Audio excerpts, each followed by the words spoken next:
دوستوں آئیے جانتے ہیں اسلام کے ایسے بہادر جانبازوں کے سنہری الفاظ جو آج بھی ہماری زندگی بدل سکتے ہیں۔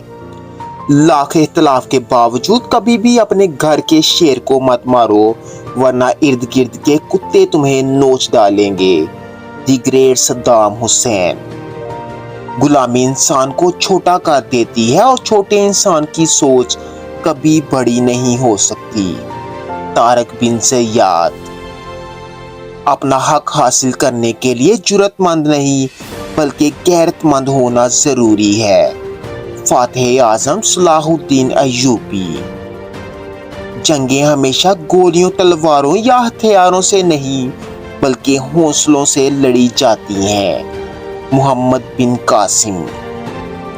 ایک شخص بن کر نہ جیو بلکہ ایک شخصیت بن کر جیو، کیونکہ ایک شخص تو مر جاتا ہے لیکن شخصیت ہمیشہ زندہ رہتی ہے۔ قائد اعظم محمد علی جناح۔